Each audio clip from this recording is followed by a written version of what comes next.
What is real Kriya Yoga? That's a really important question since everyone dances around it and gives some explanations. So I'm Jumpin' Jeff, the renegade, the outlaw yogi.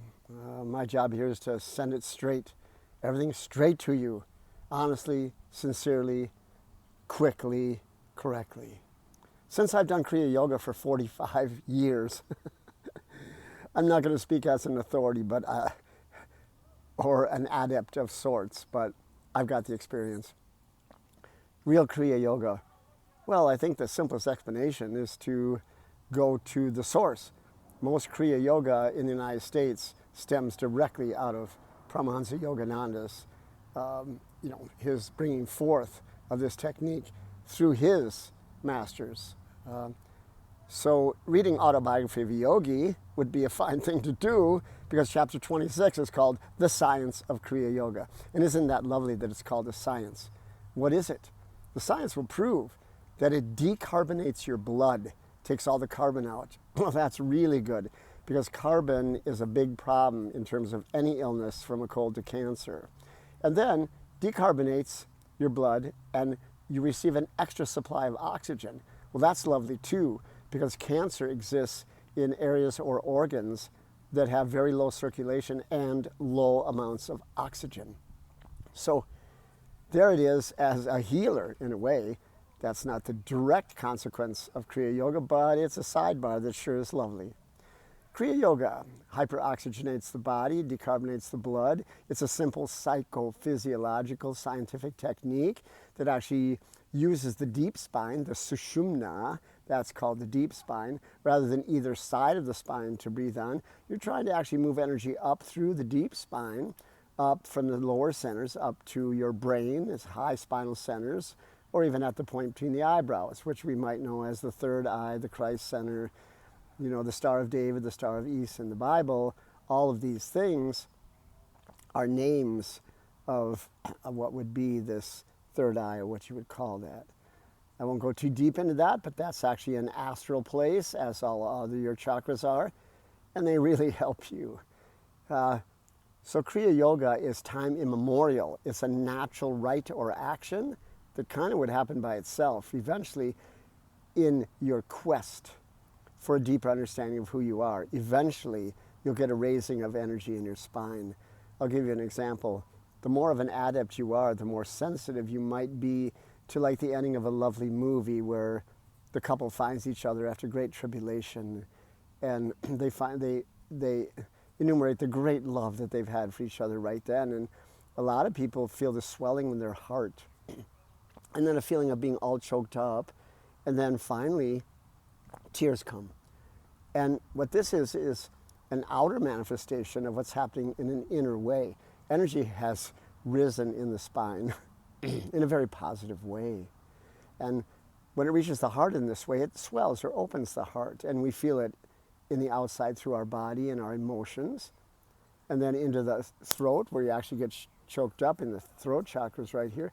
And finally it comes to the point between the eyebrows, and the outer manifestation is so much energy that tears come. And that's lovely when you think about it.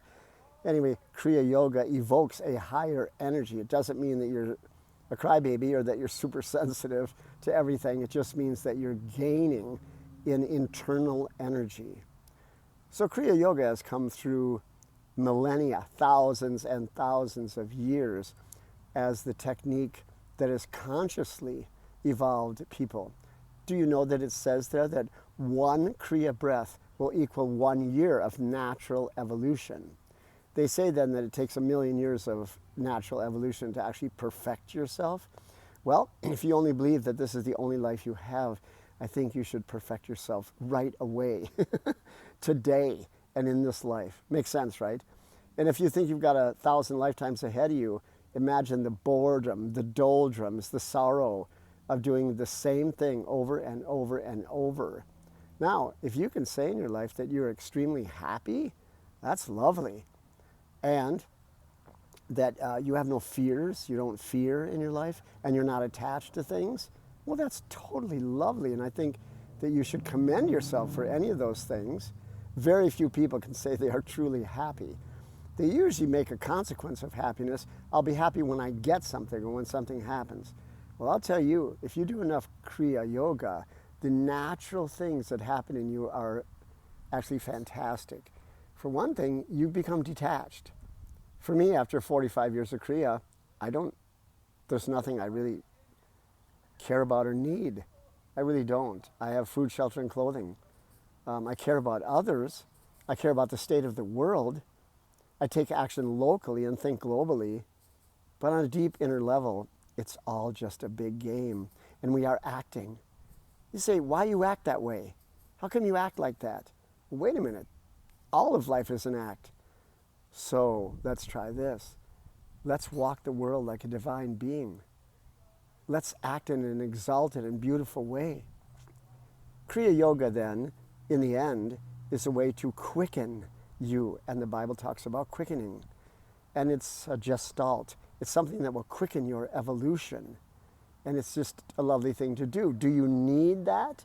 Do you need Kriya Yoga to accelerate your life? No, not at all. I think you should go out and love somebody, serve somebody, have a good day. Don't worry, be happy. But there are those of you who really want to go deeper. Now, my coursework that I have here and what I've taught people for almost 50 years, what I've been teaching all over the Western Hemisphere, the disciplines that I've been teaching, those really help you to gain self-knowledge, a greater realization of the higher self, and even a realization of that which is beyond you. So I would hope that you understand that there's so much more. I want you to be happy in the deepest possible sense. And Kriya Yoga is just one of the many ways you can accelerate your being to become more happy, more pure, more connected. And as always, Om, peace, Amen.